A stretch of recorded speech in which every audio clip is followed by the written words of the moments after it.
nice young lady, you know, very warm, very caring. He was a small-town cop who'd sworn to serve her and protect her. Police work was his passion. He bled blue. But just when it seems their relationship is destined for new heights, tragedy strikes like a lightning bolt. Yes, man, something ain't right. A terrifying disappearance sparks a massive search. Deep down, I think everybody knew something was very wrong. And a mysterious string of notes left behind points police in the direction of an unlikely suspect. That note was a note of somebody very troubled. When the cloud of mystery is lifted, one person is dead, and a key witness has no memory of what's transpired. He was found laying face down. There's blood on the bed, there's blood on the floor. She's laying kind of crumpled. I didn't believe it, didn't want to believe it, you know. This is not happening. It was like an episode of The Twilight Zone. She has the knowledge of Wayne's murder, but not the memory of it. December 11th, 2004. It's a tranquil evening in the city of Gainesville, Texas. But just past 4 a.m., a night manager at a local hotel receives an alarming call from one of their guests. Heading down the hall to investigate, the manager attempts to enter the guest's room, but finds it locked. Hello, ma'am? Ma'am, hello? Miss? Management? The door had the deadbolt, so the front desk worker called the maintenance man and actually had him break down the door. Stepping inside the darkened room, the two men make a startling discovery. Lying on the floor and alone in the room is the female caller. The room was kind of in a disarray, and they found her laying bloody on the floor, crumpled up, almost fetal-like position. The woman seems to be in a daze and is slurring her words. I just need to get up. She's on the floor, and she has what they can see as a gunshot wound. The bullet went in her head just above her eye. No, just stay down, okay? Just stay down. Lying beside the woman is a .25 caliber handgun. Just keep talking to us. The hotel manager dials 911. Yes, I need emergency. I've got a woman shot. Within minutes, police officers are on the scene. When they get there, the scene is fairly chaotic. Their first response is number one, to take care of her, to try to assess her injuries and save her life. Ma'am, where are you hurt? Ooh, hey, let's make sure we get an ambulance for her real quick. Storm at 1047. I got one black female gunshot wound to the head. Step it up, please. EMTs arrive moments later, and the woman is immediately rushed to a nearby trauma center. But given her life-threatening injuries, it's unclear whether she'll live or die. Meanwhile, at the hotel, authorities try and make sense of what happened. There was alcohol there. I think there was some over-the-counter sleeping pills and things she had bought. Finding no one else in the room, officers are left with one of two scenarios. Either the woman's injuries were self-inflicted, or her assailant had fled the scene. It's like, what is going on here? Why is the room torn up? Like, why? What is going on? The whole thing just seemed more bizarre than anything. The situation grows more disturbing when police identify the woman as Denise Miller and discover that Denise and her boyfriend, police officer Wayne Irby, were reported missing just 24 hours earlier. Officer Irby did not show up for work. He's missing and she's missing. That raised everybody's red flags. But what exactly had happened, and where was Denise's boyfriend now? Unraveling that mystery would require investigators to reconstruct the terrible events of the last 24 hours, and along the way, expose a tale of love, jealousy, and some say, cold-blooded murder. Growing up in Kansas City, Missouri, Denise Swall was one of the most popular girls in school. Everybody liked Denise. She seemed like such a sweet person, bubbly and personable. Even as a teenager, Denise dreamed of the day she could start her own family. A dream that seemed to come true when at 22, she married her college sweetheart. In 1986, Denise gave birth to a beautiful baby girl named Whitney, and 2 years later, to son, Walter. They were wonderful children. Both of her kids were wonderful kids. But after the birth of her children, Denise's marriage began to falter. In 1995, she and her husband filed for divorce. Looking to start her life over, at 36, Denise packed up the kids and moved to the close-knit Dallas suburb of Little Elm, Texas. She was just looking for a clean slate, you know, a fresh start, just getting away from old places that probably brought up bad memories. Denise landed a great job with a local liquor distributor. She managed her money well and was able to build a stunning new home for her and her children.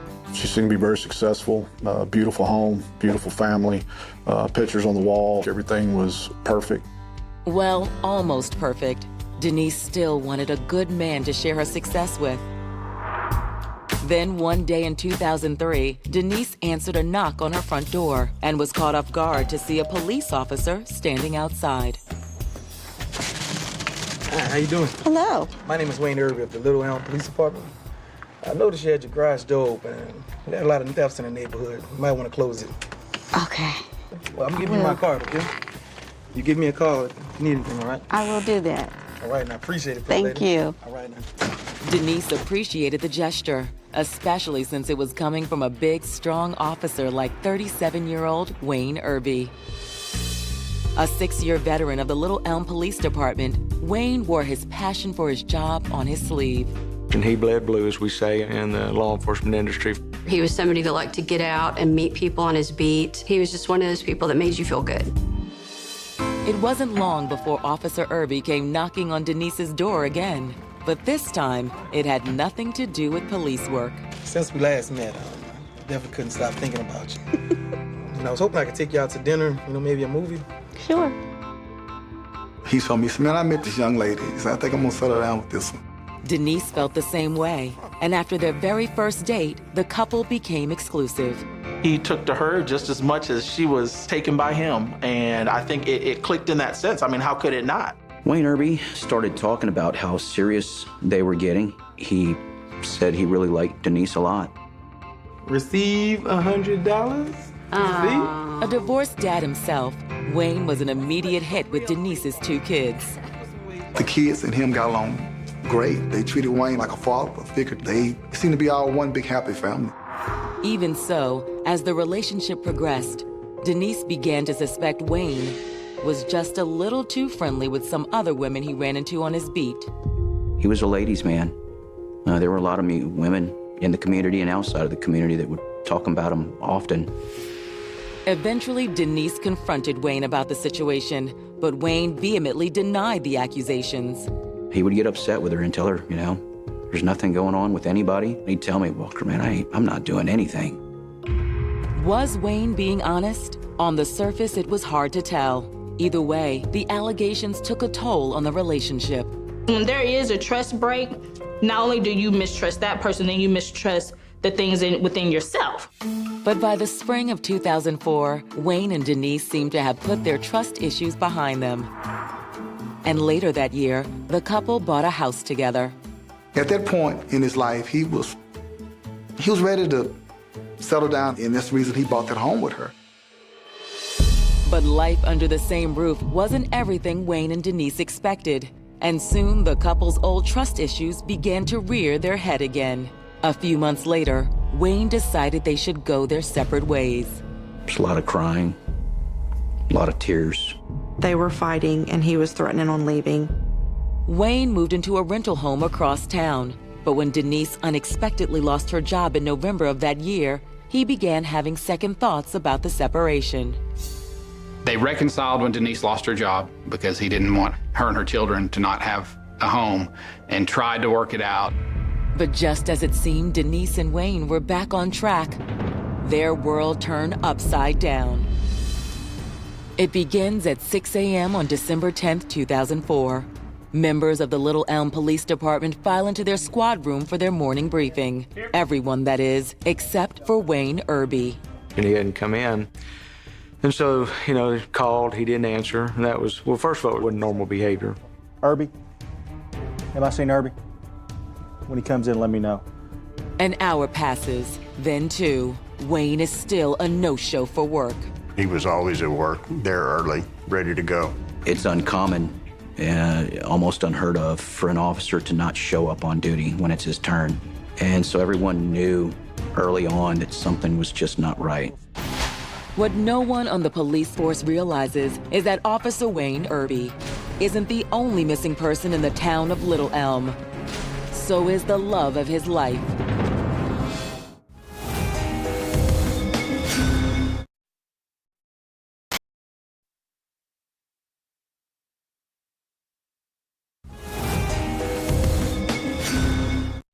A chance encounter sparked a fiery romance between Denise Miller and police officer Wayne Irby.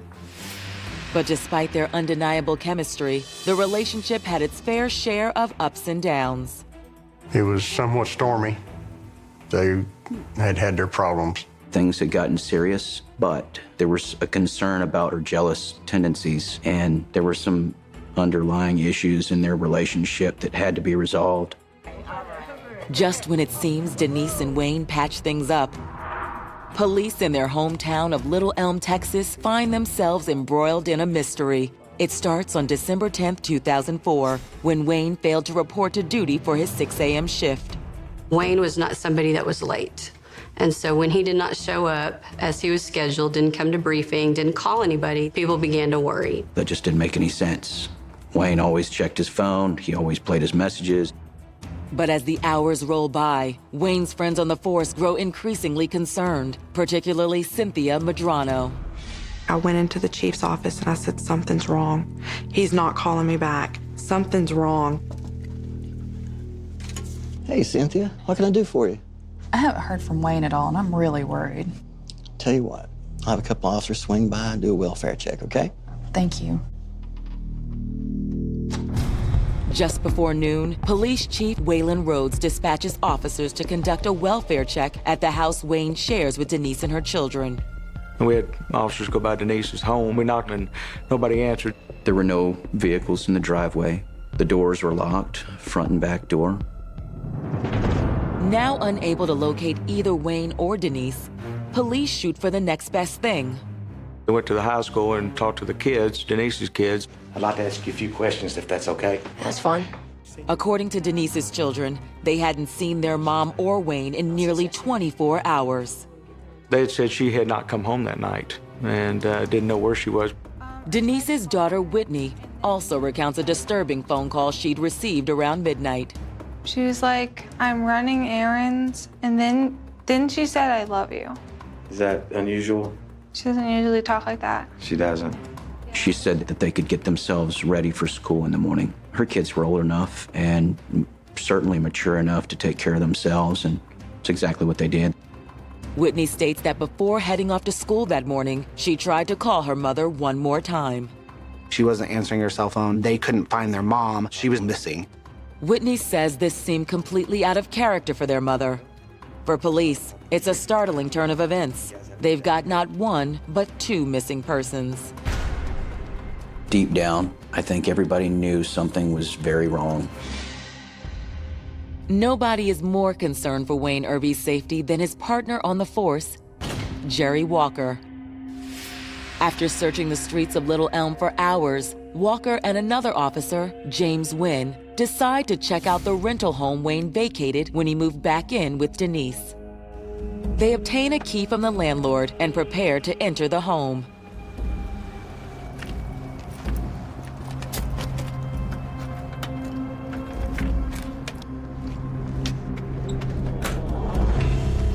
Wayne? Wayne!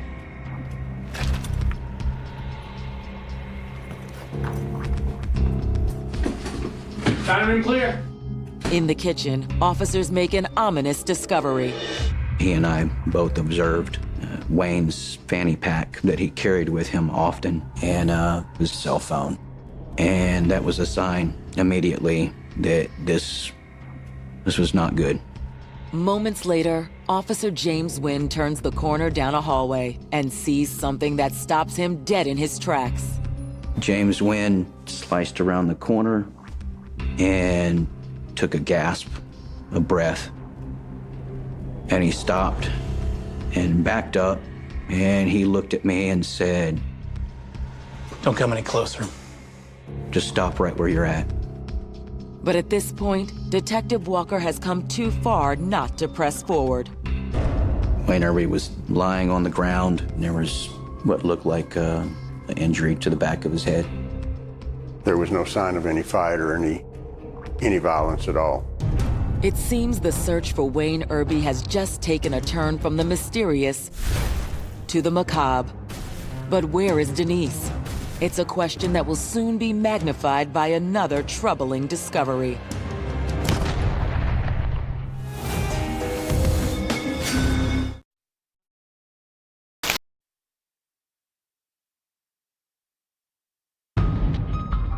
The hunt for missing police officer Wayne Irby and his longtime girlfriend Denise Miller has just taken a dark and bloody turn. Police have found Wayne inside a rental home in Little Elm, Texas, the victim of an apparent gunshot wound. It was very sullen moment. This was the first murder of my career, and it happened to be my partner. I was at work when I got the call. It was devastating. Given that Denise had failed to return home the previous evening, officers fear for her safety as well. But they find no sign of Denise anywhere inside Wayne's home. It didn't take more than 40 seconds to finish up checking the rest of the rooms, and she wasn't there. Officers radio for backup. Within minutes, investigators from both the Denton County Sheriff's Office and the Texas Rangers begin the grim task of processing the scene. He was shot one single time, right almost dead center in the back of the head. The location of the wounds suggests Officer Irby never saw the kill shot coming. Yeah, so that would place the shooter about here. Was it possible Wayne had been ambushed? If so, by whom? Given Wayne's passion for police work, one possible theory is that the shooting could be work-related. In police work, you're not gonna always make everybody happy. Sometimes, no matter what you do, you're gonna piss somebody off. However, Wayne's partner, Jerry Walker, finds it difficult to believe Wayne's murder is related to the job. He's just a very personable guy. Easy to talk to, always smiling, you know? There's no way he could have had any enemies out there. But if the crime isn't work-related, then what sparked this fatal encounter? Given the timing of Denise's disappearance, detectives can't help but wonder if she could be involved. She was not there, and Wayne's handguns were not there either. We didn't know where she had gone. But to those who know Denise and Wayne best, this theory seems equally implausible. I don't think anybody thought that she was capable of doing something like this. I didn't see that side of Denise. I thought she was a very caring young lady. Still, Denise's sudden disappearance does raise a number of troubling questions, not the least of which is the fear that she may be a victim as well. We put out an all-points bulletin for Denise Miller with her description and vehicle description that we knew of, and then just hope to hear something soon. While patrol officers search for Denise, detectives begin the process of interviewing friends and colleagues, and quickly realize Wayne and Denise have had their ups and downs. The roots of the couple's problems always centered on one thing: Denise's suspicions that Wayne was cheating on her. He was really friendly, though, so that might have been just a natural response. He was really friendly, really charming. There was a constant thought that he was doing something outside of their relationship that he shouldn't be. She was always accusing him of messing with other women. She never trusted him. In speaking to the couple's friends, investigators can't help but wonder if there's some truth to the rumors of Wayne's infidelity. But if the allegations are true, it opens up a whole Pandora's box of possible suspects. It could be one of them other female friends that he was talking to that he cut ties with. You know, if I can't have him, you can't, and then I'm gonna end your life too. With the case getting more twisted and more scandalous by the minute, police decide to search Denise's home in Little Elm. We go through and we start looking, and we don't see any signs of anything. But in the master bedroom, investigators find a startling piece of evidence. They found a note. It was a handwritten note, seemed to be coming from Denise. The letter, I think, was indicative of someone who was contemplating suicide, if you read between the lines. But the note isn't the only discovery that gives investigators cause for alarm. Here's his duty belt. When they were searching the house, his uniforms are hung in the closet. His duty belt is hanging on the wall, and the holster was empty. Did you find his gun? No, sir, I haven't. We need to find that thing. Between the missing weapon and the possible suicide note, it seems a new theory about Wayne's death is beginning to emerge. You know, the police are never, ever going to rule out any other possibilities, but everything in this case pointed towards Denise. But is Denise truly responsible for Wayne's death? Or are other more sinister factors at play? While police are still uncertain, one thing is clear. They need to find Denise Miller, and they need to find her fast.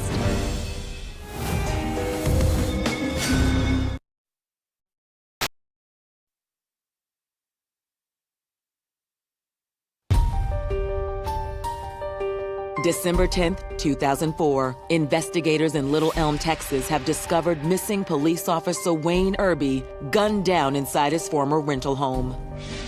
At first, detectives feared Wayne's girlfriend Denise might also be a victim. However, a bizarre note found inside the home they shared, coupled with a missing handgun, have detectives wondering if Denise might have killed Wayne, then turned the gun on herself. They found a note inside Denise Miller's house. It was a disturbing note saying, "I'm tired of hurting. I don't want to hurt anymore." It was kind of a desperate plea. If Denise has taken her own life, it's imperative detectives find her body. But there's a chance the suicide note is just a ruse. And if so, they must consider Denise armed and dangerous.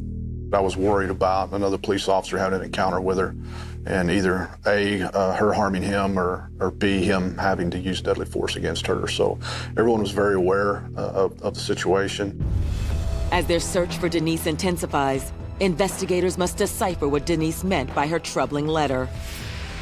Curious if the couple had any prior domestic altercations, detectives decide to dig deeper into Denise and Wayne's relationship and make a shocking discovery in the process.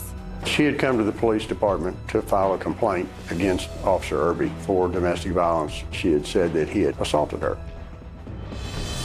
According to the affidavit from December 2003, it started when Denise showed up unannounced at Wayne's rental home and discovered Wayne with another woman. Denise showed up at his house, and the house that he lived in had a window right by the door, and you could see the female's purse on the table. And Denise kept knocking on the door. He was not going to open the door because he knew there would be trouble. But Denise wouldn't stop knocking. Eventually, Wayne opened the door. That's when all hell broke loose.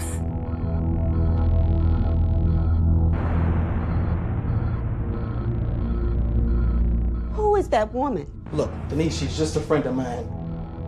Wayne, what is she doing here? We're just having a cup of coffee, that's it.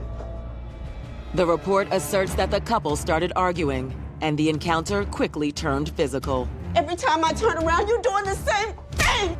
According to the incident report, both Denise and Wayne suffered physical injuries, but it seems Wayne got the worst of it. He had scratches all over his face. He had a big black eye. Pursuant to the report, Wayne claimed Denise had been the aggressor and that he'd simply tried to defuse the situation. She went nuts. She started smacking him and hitting him and punching him. When Wayne's female friend corroborated his version of the incident, Denise withdrew her complaint. She came in, I think, the next day and said she had made it up. It didn't really happen. They talked to Wayne, and he said that she had come at him, and he was really trying to defend himself, and he had injuries too. I think it was a heat of the moment situation, and they were arguing or fighting or something. She got mad, and she was going to take her pound of flesh, and it didn't matter to her what happened. And according to several of Wayne's friends, after the incident, Denise's behavior grew increasingly erratic. He and I were working a traffic crash, and we were out on the road for a long time. And when he got back in the car, he just shook his head and showed me his cell phone with many, many missed calls, and they were all from Denise Miller. It got to the point where he just, he felt smothered and smelled like, she was just too jealous. He said, "I can't take this anymore." One of Wayne's friends told investigators that the day before his death, Wayne decided to end things with Denise once and for all. They wasn't getting along as well, and he mentioned to me that he was going to move out. And he just wanted out altogether. His mind was made up. Along with her suicide note, Wayne's decision to leave Denise for good seems to cement her involvement in his murder. as does another chilling bit of evidence CSIs later find at the scene of the crime. At Wayne Irby's residence, they found on the kitchen island a note, a handwritten note from Denise that said, "I'm sorry, I took both of our lives. Please contact our moms." Basically, it was a confession note that she apologized for what she had done. So I was just shocked. I didn't believe it, didn't want to believe it, This is not happening. The notes suggest Denise has also taken her own life, but investigators know that finding her is now more important than ever. I really thought in the back of my head that she had gone somewhere else to commit suicide. But if she's capable of shooting someone she loved, she's more than capable of shooting anyone else. Thankfully, it doesn't take long for the All Points Bulletin on Denise to pay dividends. And at 4 a.m. on December 11th, police in Little Elm receive a call of a possible suicide attempt at a hotel in nearby Gainesville. We got a call from Gainesville police. They linked the bulletin that we put out to Denise Miller. She had a gunshot wound to the head. They found Denise on the floor with the covers off of the bed, obviously in distress. She was seriously injured. The .25 caliber handgun was found on the floor next to her. Paramedics rushed Denise to an area hospital. In the meantime, investigators combed the room for evidence. There was alcohol there. There was some over-the-counter sleeping pills. Investigators also find Wayne's missing .40 caliber service pistol inside the room, along with evidence that explains how Denise's suicide attempt went awry. They found one of Wayne's handguns. It looked like she'd attempted to load it and tried to load it with the bullet backwards so it wouldn't chamber. When Wayne's service weapon jammed, it appeared Denise had tried to end her life using the next best thing, a .25 caliber pistol. She's probably crying the whole way, like, oh my God, what have I done? Probably remorse has set in. I think she wanted to forget about what she just did. If she bought the bottle of alcohol and sleeping pills, she just wanted to forget about everything. But then, it was her time to try to end her life too. But just when it seems like police are starting to put the pieces of this puzzle together, investigators discover a third suicide note, one that suggests that even though she planned to kill herself, Denise hadn't intended to kill the love of her life. She writes a very lengthy, at least in comparison to the two previous notes, a very lengthy suicide note. There was a line in the note that alluded to her accidentally shooting Wayne and that she freaked out and just ran. But was Wayne's death truly an accident? Only one person knew for certain, and she was lying in a hospital bed with a bullet lodged in her brain. And the story she'd tell police would throw the entire case into an upheaval. Denise, can you tell me what happened in Little Elm last night? Yeah, okay. You know Wayne's hurt, right? I don't think so. Depending on where she was shot in her head, it could just cause a lot of things. It can cause amnesia, temporary memory loss. She's not clearly in her right mind.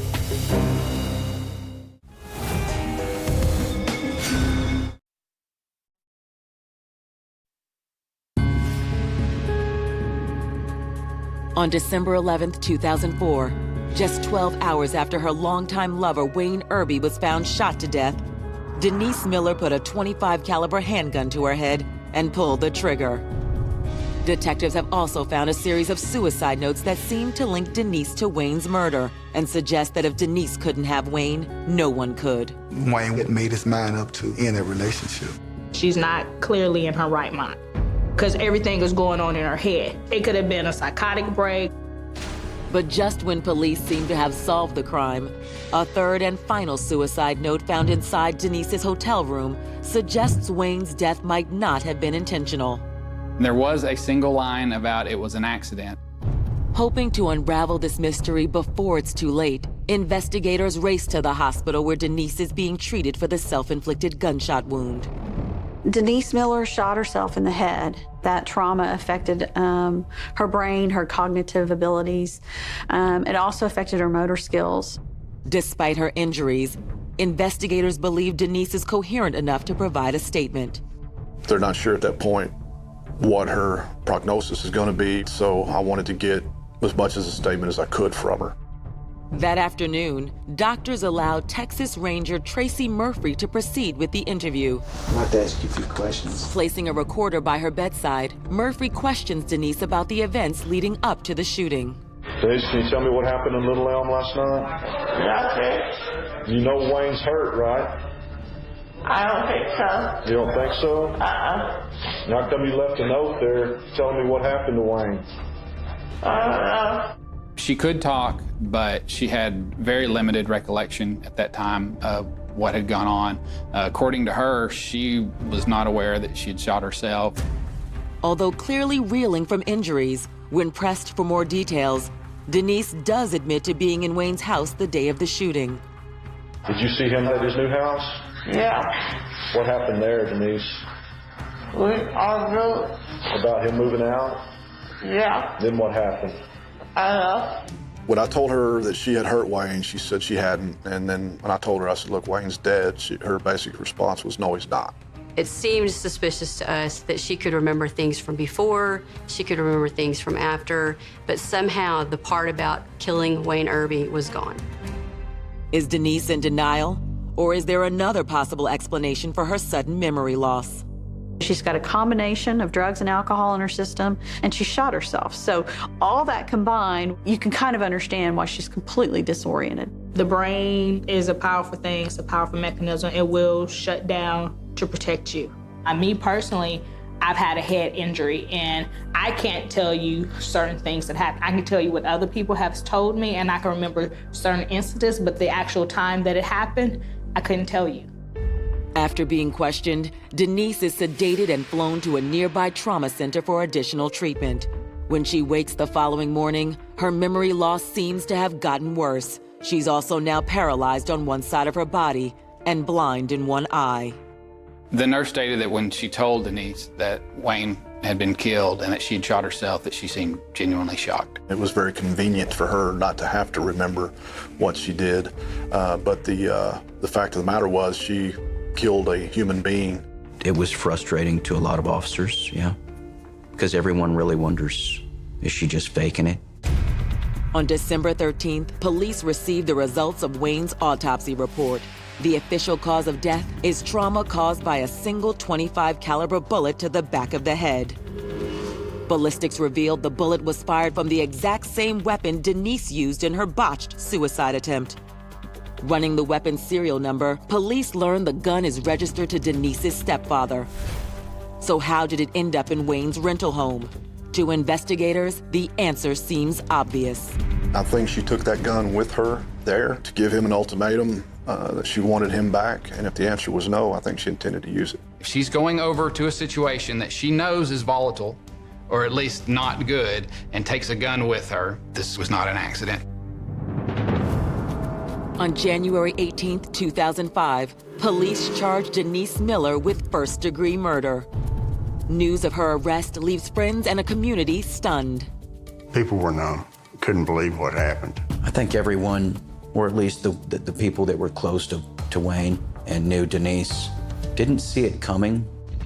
After 18 months of rehab and physical therapy, Denise is declared competent to stand trial.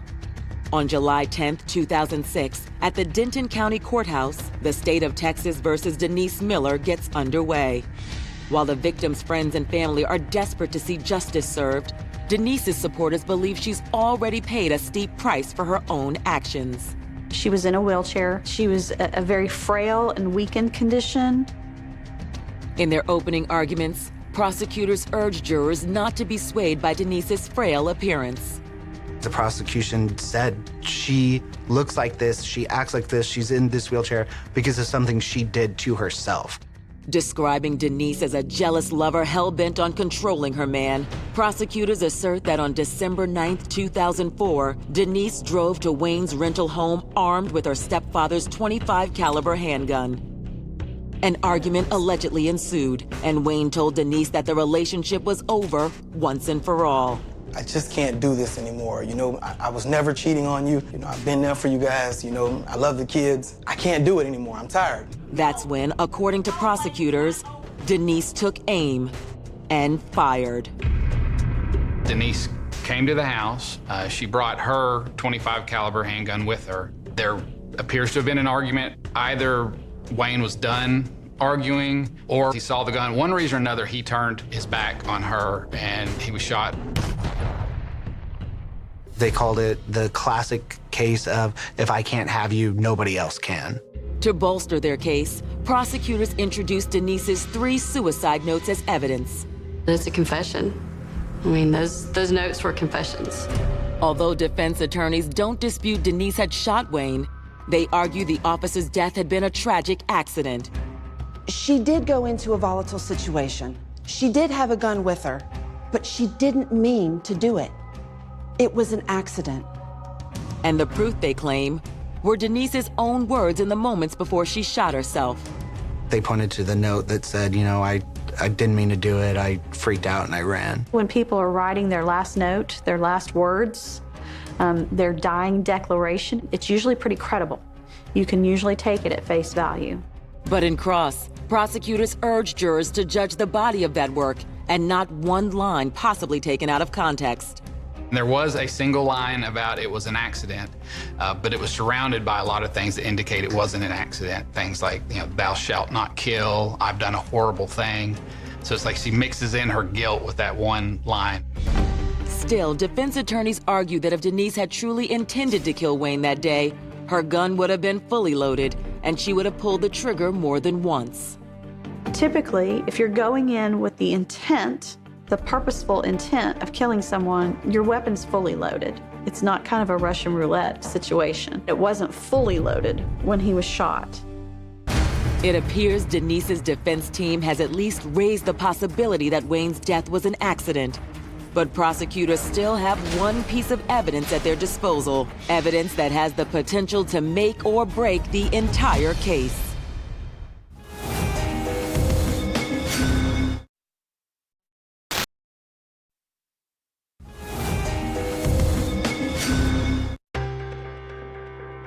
Charged with the murder of her boyfriend, Wayne Irby, Denise Miller now found herself on trial for a crime she claims to have no memory of committing. She shot herself in the head. She was in a wheelchair. She had very limited mobility, and she had no recollection of the events whatsoever. Her defense attorney said it was like an episode of The Twilight Zone. She has the knowledge of Wayne's murder, but not the memory of it. Defense attorneys have asserted Wayne's death had been a tragic accident. Prosecutors have argued otherwise. If it was truly an accident, wouldn't you call for help? Wouldn't you call for an ambulance? Miss Miller chose not to do any of these things. And to bolster their claim that the crime was premeditated, that Denise couldn't have accidentally shot Wayne, they submit findings from the state crime lab into evidence. We had the trigger of this gun tested, and it takes 4.5 to 5 pounds of pressure just to pull the trigger on this gun. That negates that, you know, she just accidentally touched it and it went off. Even more telling is the location of Wayne's injuries and Denise's own actions in the aftermath of the shooting. Shot in the back of the head, what are the chances of accidentally being shot in the back of the head? If it was truly an accident, the first thing you're going to do is call for an ambulance, call for help. She didn't do that. Instead, she took his gun, wrote a note confessing, and fled. But could a jury really convict Denise of a crime she had no recollection of committing? It's a roll of the dice. Whether or not the jury's gonna have any empathy or sympathy for her, or if they're gonna say, you got what you deserved. It wouldn't take them long to find out. After less than an hour of deliberation, on July 12, 2006, the jury returns with their verdict. Guilty. Denise was in a wheelchair and she was very quiet, and when the verdict came back, she cried. While the verdict surprises few in the courtroom, a bigger question still looms. Would jurors take sympathy on the already crippled woman and forego the death penalty? They can look at her and think, oh, you know, she suffered enough. You know, she felt so bad about what she did. She tried to kill herself, and now look at her. She's, you know, disabled for the rest of her life. She's been punished enough. The following morning at Denise's sentencing hearing, it appears jurors are in a forgiving mood. Denise is spared the death penalty. Instead, she's sentenced to 62 years in prison.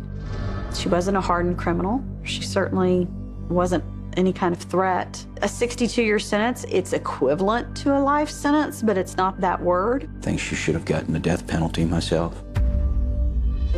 Her 2 kids lost a mother. You know, their every family lost a son. So everybody lost in the situation. There wasn't a win in the situation at all. I was angry that the situation occurred the way it did.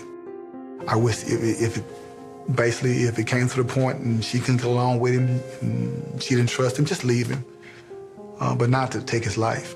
She was in love with Wayne Irby. She wanted to live the happy little fairy tale romance, and that didn't play out. And then to come to find out that you're the cause, but you don't have any memory of it, that's very difficult to process and conceive.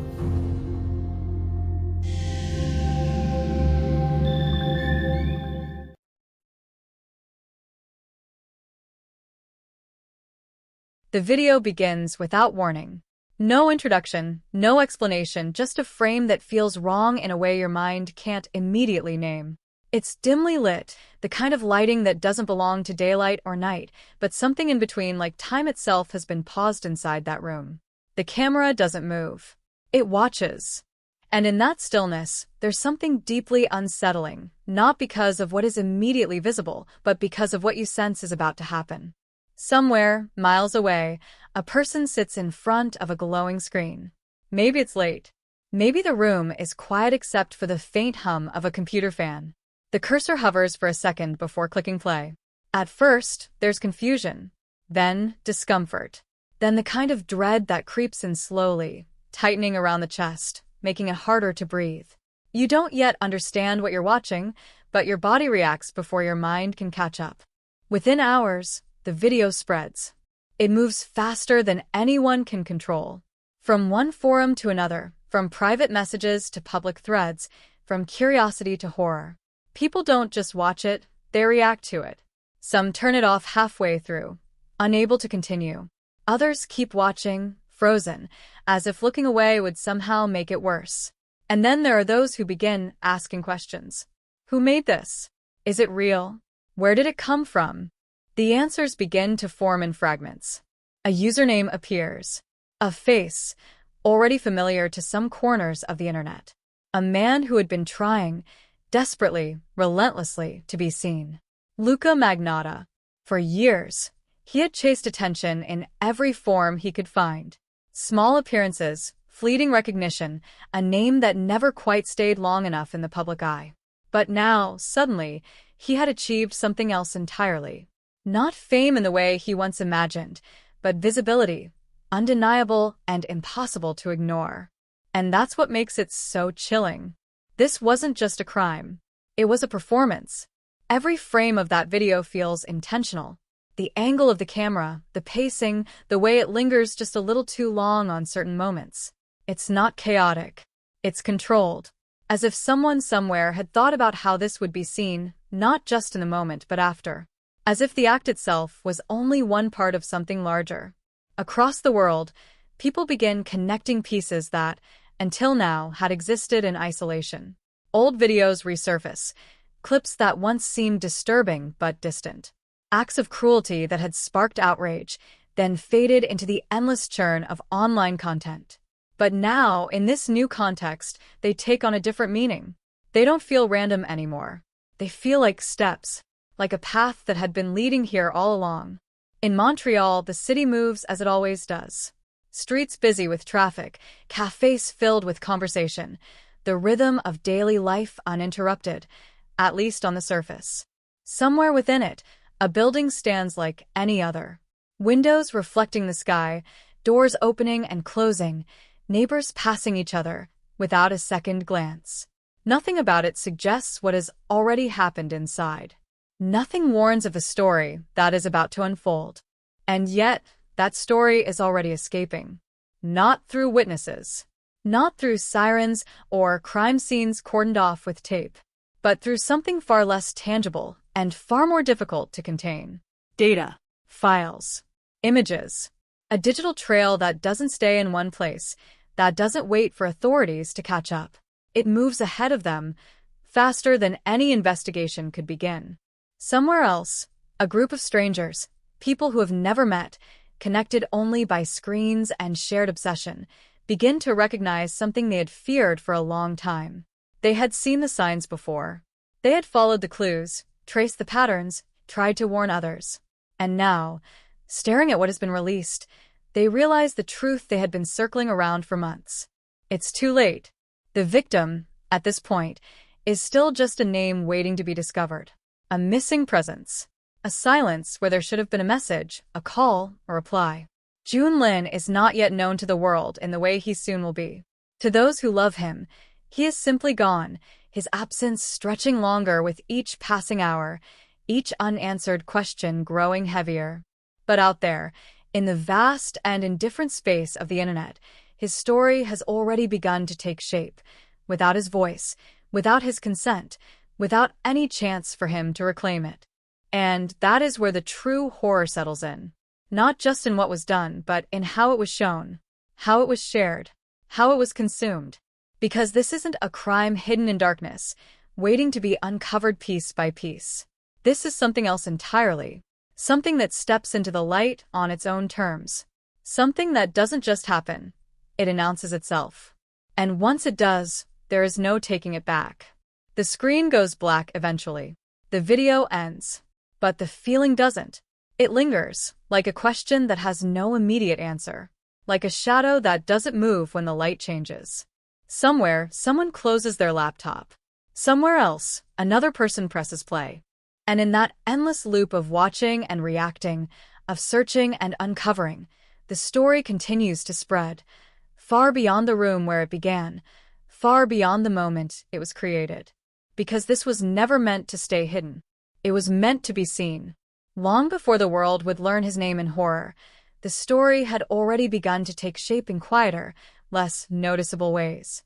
Not in headlines, not in police reports, but in the small, almost invisible corners of a life that never quite fit together the way it was supposed to.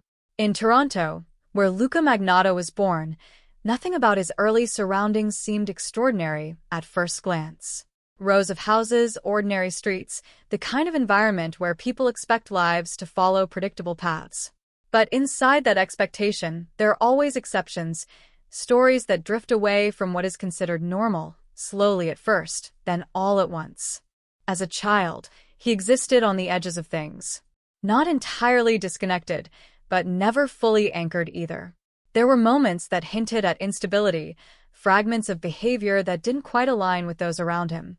Nothing that would immediately trigger alarm, but enough to create a subtle unease. The kind that gets dismissed, explained away, or simply ignored because it doesn't yet form a complete picture. Time moves forward, and with it, the need to define oneself becomes stronger. For some, that definition emerges naturally, shaped by relationships, experiences, and a growing sense of identity. For others, it becomes something to chase, something external, something that must be constructed, curated, and constantly reinforced. For Magnotta, that pursuit took on a particular intensity. Attention wasn't just desired, it was necessary. Recognition wasn't a byproduct, it was the goal. He began to experiment with visibility. Small appearances, carefully selected images, attempts to insert himself into spaces where he could be noticed. Modeling photos that felt just slightly too posed, too deliberate. Online profiles that presented a version of him that seemed polished, controlled, almost detached from reality. Each image, each post, carried the same underlying message. Look at me. But attention is unpredictable. It doesn't always arrive when you want it, and when it does, it doesn't always stay. That inconsistency can create a kind of tension, a need to push further, to do more, to stand out in ways that cannot be ignored. And in the digital age, where visibility can be manufactured and amplified, the boundaries between reality and performance begin to blur. At some point, the shift happens. It doesn't announce itself clearly. There is no single moment where everything changes. Instead, it unfolds gradually through a series of choices that, taken individually, might not seem significant. But together, they form a pattern, a trajectory. The internet becomes more than just a platform. It becomes a stage. Behind a screen, identities can be shaped, altered, reinvented. Actions can be recorded, edited, shared. Reactions can be measured in real time. It's a space where attention can be quantified, where visibility can be chased with increasing intensity. And for someone already drawn to the idea of being seen, it offers something dangerously compelling: control over how that visibility is achieved. Before the world would associate his name with a single, horrifying act, there were other signs. Disturbing content that began to circulate in certain online communities. Videos that sparked outrage, confusion, and a growing sense that something was deeply wrong. People watched, reacted, and then began to look closer. Not just at the content itself, but at the person behind it. A small group of individuals, strangers connected only by shared concern, started to piece things together. They analyzed details others might overlook. Background objects, reflections, fragments of audio. They treated each video like a puzzle, searching for clues that could lead them to its source. And slowly, almost methodically, they began to narrow in on a name. Luca Magnotta. At that point, it was still just a suspicion, a possibility. But the more they looked, the more the pieces seemed to align. Profiles, usernames, traces of activity that connected back to him in ways that were difficult to ignore. They tried to raise awareness, to alert authorities, to make someone take notice.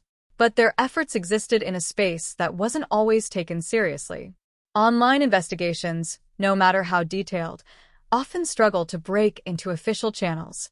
And so, the warnings remained fragmented, scattered across forums, buried in threads, shared among those who were paying attention, but not reaching far enough to trigger immediate action. Meanwhile, life continued elsewhere. In Montreal, a different story was unfolding. One that had nothing to do with online notoriety or hidden identities. June Lin was building a life that, on the surface, was simple and grounded. A student at Concordia University, navigating a new country, new routines, new connections. His world was defined by studies, friendships, quiet moments that didn't demand attention but held meaning in their own way.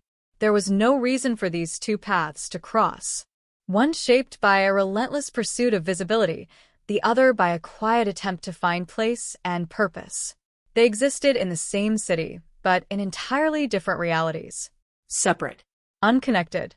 At least, that's how it seemed. Because the most unsettling part of this story isn't just what happens later. It's how, for so long, everything appears normal. How the warning signs exist, but remain just out of reach of those who could act on them. How the distance between two lives can collapse without warning, without explanation, without any clear moment where it could have been stopped. And as the pieces slowly move into place, unnoticed by most, the sense of inevitability begins to take hold, not because it was truly unavoidable, but because the signals, once visible in hindsight, feel impossible to ignore. By the time the world finally looks in the right direction, the story will already be far beyond the point where it could have been prevented.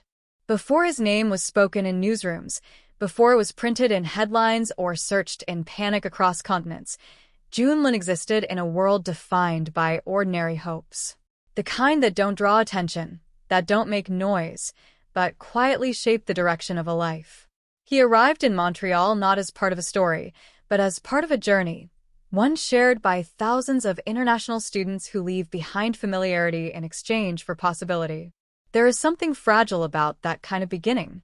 The first days in a new country carry a weight that is both exciting and disorienting.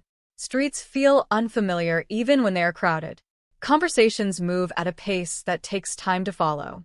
Even the air seems different, carrying sounds and rhythms that don't quite match what you remember. And yet, slowly, almost without noticing, a sense of belonging begins to form. June Lin adapted in his own way. Not loudly, not dramatically, but steadily. He attended classes at Concordia University, moving through lecture halls filled with students who, like him, were trying to find their place in something larger than themselves. His days were structured around routine, study, meals, quiet moments of rest. There was comfort in that rhythm, in the predictability of small things. Those who knew him described a presence that didn't demand attention. He wasn't the loudest voice in a room, nor the one trying to stand out. Instead, he existed in a way that made people feel at ease. A calm energy, a quiet friendliness. The kind of person who listens more than he speaks, who notices details others might overlook. These are not traits that often make headlines, but they define the texture of a life. He stayed connected to his roots, maintaining contact with family far away. Calls that bridged time zones, messages sent across distances that couldn't be measured in kilometers alone. There is something deeply human in that connection, the need to remain anchored even while moving forward. For his family, he was not just a student abroad. He was a son, a presence that continued to exist in their daily thoughts, their expectations, their plans for the future. And that future, at the time, still felt open. There were no signs pointing toward what was coming. No warnings embedded in his routine, no sudden changes that might have suggested danger. His life, like so many others, was built on the assumption of continuity, that tomorrow would follow today in a way that made sense, that allowed for growth, for progress, for time. In the evenings, the city around him would shift. Montreal has a way of transforming after dark, its energy softening, its lights reflecting off wet pavement in ways that feel almost cinematic. People move differently at night, slower in some places, faster in others. Conversations spill out of cafes, footsteps echo in quieter streets. It's a city that holds both movement and stillness at the same time. Somewhere within that landscape, Junlin moved through his own version of the night. Perhaps walking home after a long day, perhaps pausing to check his phone, perhaps thinking about something as simple as what to eat or what to do the next day. These moments, so ordinary, so unremarkable, are often the ones that define a life more than anything else. They are the spaces where existence unfolds without interruption. There is a tendency, when looking back at stories like this, to search for meaning in every detail, to wonder if there was a moment where things could have shifted, where a different choice might have changed the outcome. But the truth is often more unsettling. Sometimes there is no clear turning point, no visible fork in the road, just a continuation of normality until it is suddenly, irreversibly broken. Junlin's story is not defined by a single moment, but by everything that came before it, by the quiet consistency of his life, by the relationships he maintained, by the future he was building step by step. To reduce it to what happened later would be to overlook the reality of who he was before any of it began. And that reality matters. Because in a case that would later be consumed by images, by shock, by the overwhelming presence of something designed to capture attention, it is easy to lose sight of the person at its center. Easy to forget that behind every headline is a life that existed independently of the event that brought it into public view. Junlin was not part of a narrative. He did not seek visibility, did not construct an image to be seen. His life was not a performance. It was real, grounded in moments that did not need to be recorded to have value. And perhaps that is what makes the contrast so stark. On one side, a life built quietly, without spectacle. On the other, a presence that would later seek attention at any cost. Two paths moving toward each other without awareness, without intention, without any reason to intersect. Until they did. And when they did, the world would only see what came after. Not the small details, not the quiet moments, not the life that existed before everything changed. But those details remain, even if they are harder to see. They exist in the memories of those who knew him, in the fragments of a life that cannot be fully captured by what happened at the end. Because before anything else, before the headlines and the horror, there was simply a person living his life. And that is where the story must be held, even as it moves towards something far darker. The moment when two separate lives finally intersect rarely feels significant at first. There is no warning, no shift in the air, no visible sign that something irreversible has begun. It happens quietly, almost casually, like countless other encounters that take place every day in a city, like Montreal. People meet, exchange words, step into each other's space for a brief moment in time, and then move on. Most of those moments dissolve without consequence. This one did not.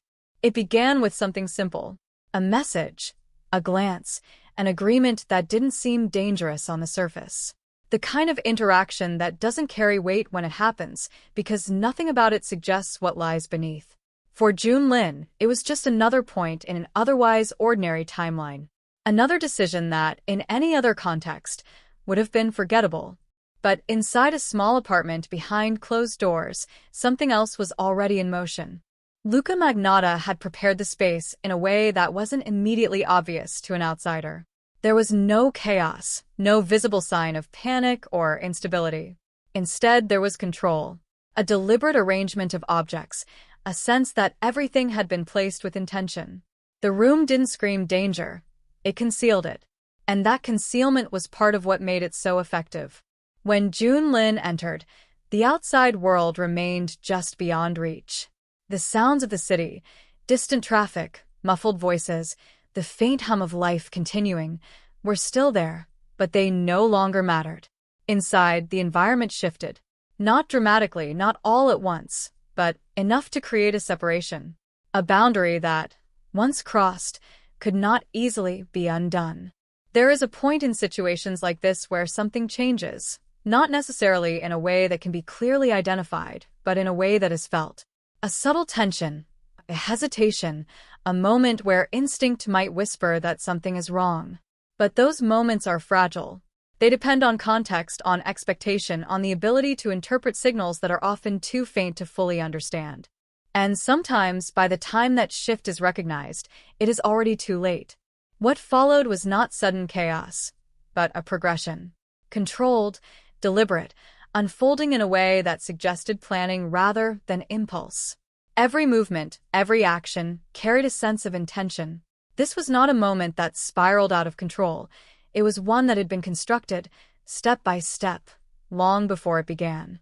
The room, once just a space like any other, became something else entirely. The stillness that had once seemed neutral now felt heavy, charged with something unspoken. Time itself seemed to behave differently, stretching in some moments, compressing in others, creating a rhythm that no longer aligned with the outside world. There is a particular kind of horror in that transformation, not just in what happens, but in how it happens. In the realization that something so extreme can exist within a setting that appears so ordinary. That the distance between normality and violence can be so small, so easily crossed without warning. At some point, the camera becomes part of the scene, not as an afterthought, but as an element that had been anticipated, positioned, activated. Its presence changes everything, even if it is not immediately acknowledged, because it introduces another layer, not just action but observation, not just an event but a recording of that event, a transformation of reality into something that can be replayed, shared, consumed. And that is where the nature of this crime begins to shift into something even more disturbing. It is no longer confined to the space where it occurs. It is no longer limited to those physically present. It becomes something that can travel, that can exist beyond the moment, beyond the room, beyond the boundaries that would normally contain it. Inside, the sequence continues. Controlled. Uninterrupted. The outside world remains unaware, moving forward without pause, without any indication of what is unfolding just beyond its reach. There are no witnesses in the traditional sense. No one to intervene, no one to disrupt the progression once it has begun. The isolation is complete, not just physically, but situationally. Everything that happens exists within a closed system, one that has been designed to function without interruption. And when it ends, there is no immediate signal, no alarm, no sudden exposure, just a return to stillness, to silence. The room, once active, becomes quiet again. But it is not the same quiet as before. It carries something now, something that lingers, something that cannot be undone. Outside, the city continues as if nothing has changed. People walk past the building without looking up. Conversations continue. Lights turn on and off. The rhythm of daily life remains intact. There is no visible rupture, no moment where everything stops and acknowledges what has just occurred. But inside that apartment, a line has been crossed. And what happened there will not stay contained for long. Because this was never meant to end in silence. It doesn't begin with sirens. It begins with confusion, quiet, uncertain, almost hesitant. In the days after June Lin is last seen, there is no immediate sense of catastrophe. Just a gap, a missed call, a message that doesn't get a reply. At first, it feels explainable. People get busy. Phones die. Plans change. Life, especially in a city like Montreal, moves fast enough that small disappearances can go unnoticed for a while. But time stretches. Hours turn into days, and the silence begins to feel heavier. Friends start asking questions. Classmates notice his absence. There is a subtle shift from assumption to concern, from concern to unease. Something isn't right. The routines that once defined his presence, his classes, his movements, his quiet interactions, are suddenly interrupted, leaving behind a space that cannot easily be filled. At the same time, something else is happening far beyond the circle of those who know him. The video continues to spread. It appears in places where content is rarely questioned before it is consumed. Links are shared with vague warnings, sometimes with none at all. People click out of curiosity, out of disbelief, out of a need to understand what others are reacting to. And then they see it, or enough of it to know that it is real, that it is not staged, that whatever has been captured on that screen is not fiction. Reactions are immediate and visceral. Some viewers report it. Others try to trace its origin. A few recognize something deeper, that this is not an isolated piece of content, but part of a pattern they have seen before. Old discussions resurface. Names that once seemed uncertain are spoken with more conviction now. Luca Magnotta is no longer just a possibility. He is becoming the center of something far more serious. Authorities begin to take notice. At first, the information arrives in fragments. Reports of a disturbing video. Online chatter pointing toward a specific individual. Tips that are difficult to verify, but too consistent to ignore. Investigators are forced to navigate a space that doesn't follow traditional rules, a digital environment where evidence moves faster than any official process can keep up with. And then a physical clue emerges. A package. It doesn't look unusual at first glance. Just another piece of mail moving through a system designed for efficiency, not suspicion.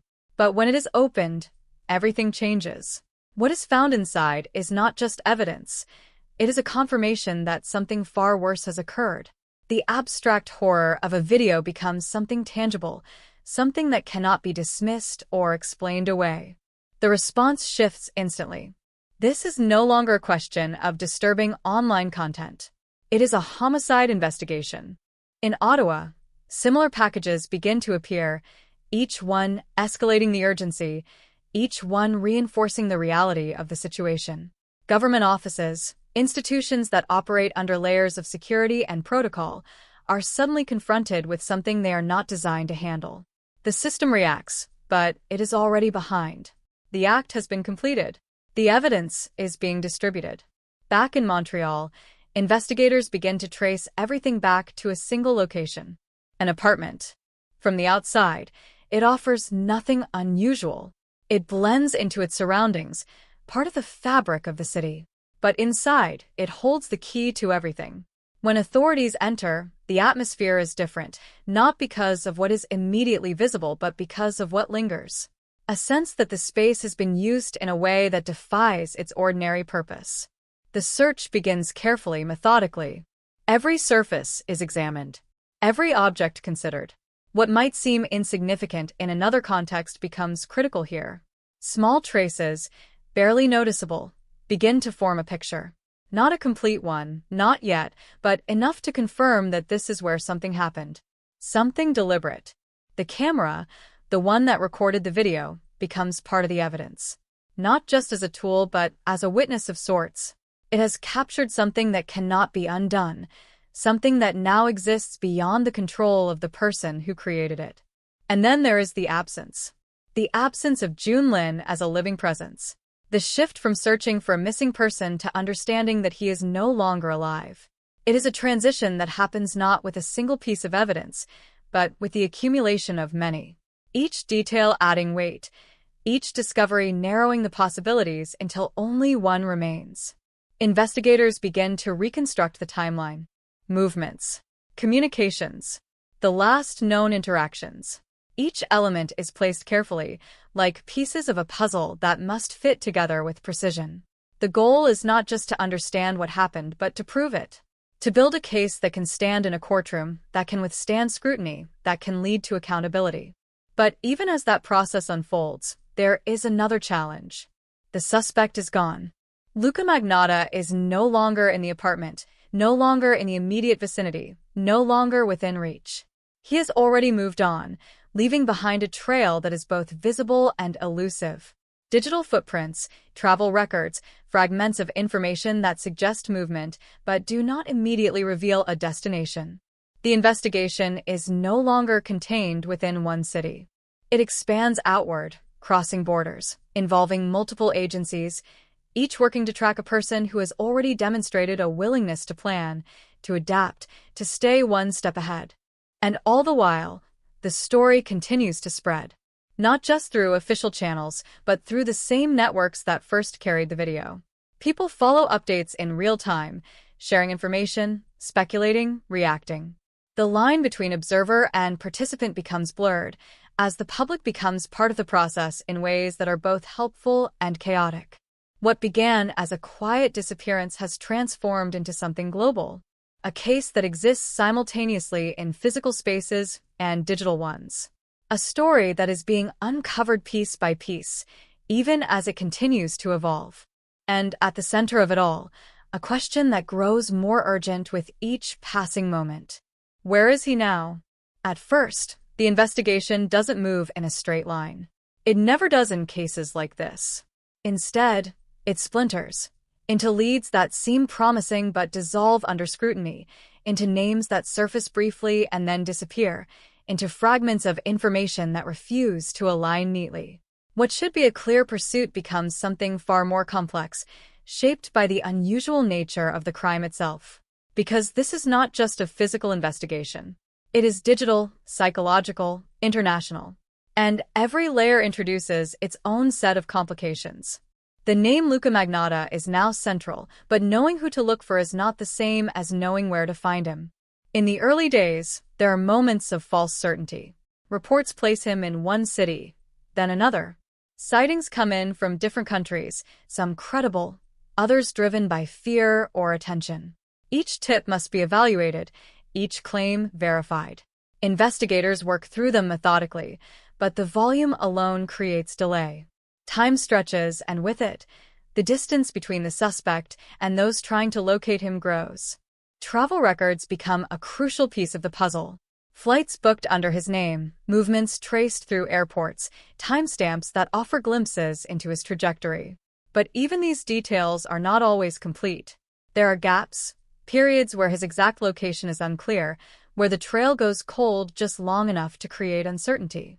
Meanwhile, in Montreal, the reconstruction of events continues. The apartment yields more evidence, each item carefully documented, cataloged, analyzed. Forensic teams move through the space with precision, aware that every detail matters. What might seem insignificant, a fiber, a mark, a trace, can become critical when placed in the right context. But evidence alone does not answer every question. There is still a matter of intent, of understanding not just what happened, but why it unfolded in the way it did. And that is where the investigation begins to intersect with something less tangible. The psychology behind the actions. The patterns that existed before the crime, the escalation that led to it. Old online activity is revisited. Videos, posts, accounts that had once been dismissed as disturbing but isolated now take on new meaning.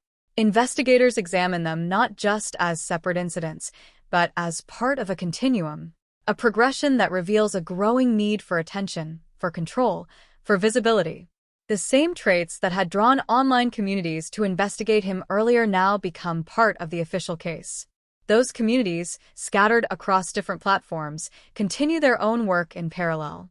They had been tracking him long before law enforcement became fully involved. They had noticed details others overlooked, connected dots that seemed unrelated. Now, their findings begin to overlap with official efforts. It is an unusual dynamic, citizens and authorities working toward the same goal, but through entirely different methods. Sometimes their paths align. Other times, they complicate each other. Information spreads quickly, but not always accurately. Speculation mixes with fact, creating noise that investigators must filter through. Every false lead consumes time. Every incorrect assumption risks pulling resources in the wrong direction. And in a case where time is already working against them, that margin for error becomes critical. The international dimension adds another layer. Agencies across borders must coordinate, sharing information, aligning strategies, navigating differences in procedure and jurisdiction. It is a process that requires precision and trust, but also speed. Because while the system organizes itself, the suspect continues to move. There are moments when it feels close. A confirmed sighting, a piece of footage, a record that places him in a specific location at a specific time. For a brief period, the uncertainty narrows. The search becomes focused, directed. But then, just as quickly, it widens again. The trail shifts, the lead goes cold, and the process begins once more. Back in Ottawa, the impact of the packages continues to ripple through institutions. Security protocols are tightened. Procedures are reviewed.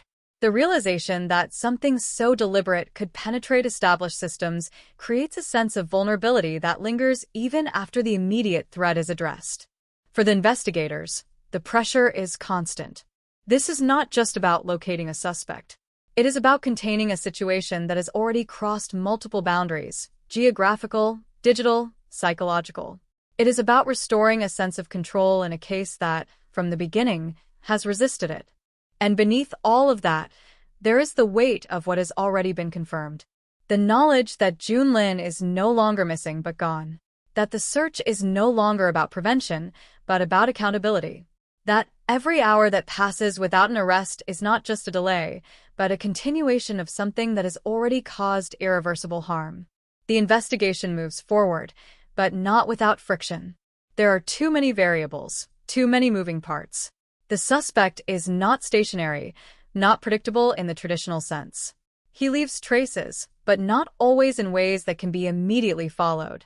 He exists both in the physical world and in the digital one, and tracking him requires navigating both simultaneously. And then there is something else. A pattern in his behavior that suggests he is not simply trying to disappear. There are indications, small, subtle, but consistent, that he is still engaging with the very thing that brought him into the spotlight. That he is aware of the attention, that he understands how it moves, how it grows.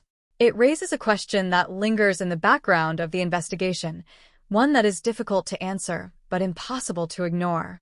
Is he running or is he still performing? Because if it is the latter, then the search is not just about finding someone who wants to remain hidden. It is about finding someone who may, at some level, want to be found. The breakthrough does not arrive as a single dramatic revelation.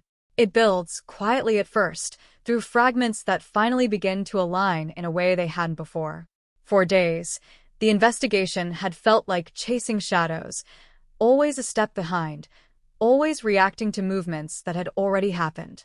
But now, something shifts. The pieces stop scattering and start pointing in the same direction. It begins with travel data. Records that had been collected earlier, reviewed and set aside, are examined again with sharper focus. Timelines are reconstructed with greater precision. Flights, layovers, border crossings, each movement mapped against the others until a clearer path begins to emerge. Luca Magnotta is no longer just moving randomly across Europe. There is a pattern, subtle but present, in the way he travels. Short stays, frequent changes, a tendency to pass through major transit hubs rather than remain in smaller, less visible locations. It suggests something important. He is not trying to disappear completely. Someone who truly wants to vanish chooses obscurity, isolation, places where detection is unlikely. But this pattern, this movement through visible, populated areas, carries a different implication. It aligns with what investigators have already begun to suspect. That attention, even now, is part of the equation. At the same time, another detail surfaces. An online trace. It is small, almost insignificant on its own. A login. A digital footprint left behind in a place where it shouldn't have been. But when placed alongside everything else, it becomes something more. A confirmation that he is still connected, still engaging with the same systems that had amplified his actions in the first place. The realization sharpens the focus of the search. This is no longer just about tracking physical movement. It is about understanding behavior, anticipating choices, reading patterns not just in where he goes, but in how he thinks. And then, finally, a location begins to solidify. Berlin. At first, it is just another point on the map, another possibility among many. But the more the data is examined, the more it holds. Travel records place him there. Digital activity aligns with the same time frame. Independent sources begin to converge, each one reinforcing the same conclusion. For the first time, the uncertainty narrows into something actionable. Authorities move quickly, but carefully. There is no room for error now. The search has reached a point where precision matters more than speed. Every step must be coordinated, every piece of information verified before action is taken. Because if this lead is correct, then the opportunity to end the pursuit is within reach. In Berlin, the city continues as it always does. Crowded streets, trains moving in and out of stations, people passing each other without a second glance. It is a place where anonymity is easy to maintain, where someone can blend into the flow of daily life without drawing attention. And for a moment, it seems entirely possible that he could remain hidden here, just another face in the crowd. But the very thing that allowed him to move unnoticed becomes the reason he is recognized. A face seen before. Not by law enforcement, not through surveillance or advanced tracking systems, but by an ordinary person. A worker in an internet cafe. Someone who had seen the news, who had absorbed the same images and information that had spread across the world. Recognition happens in an instant, the subtle pause, the second look, the realization that the person sitting in front of a computer is not just another customer. It is him. The moment is fragile. It could have gone differently. A missed detail, a hesitation, a decision not to act. But instead, it triggers the response that investigators have been working toward for days. Authorities are alerted. The information is passed on quickly, moving through the system with a clarity that had been missing in earlier stages of the search. And then the final step, the arrest.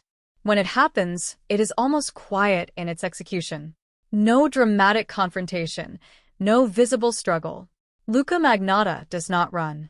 He does not resist. There is no attempt to escape, no last effort to maintain distance. Instead, there is a kind of stillness, as if the moment has been anticipated rather than avoided.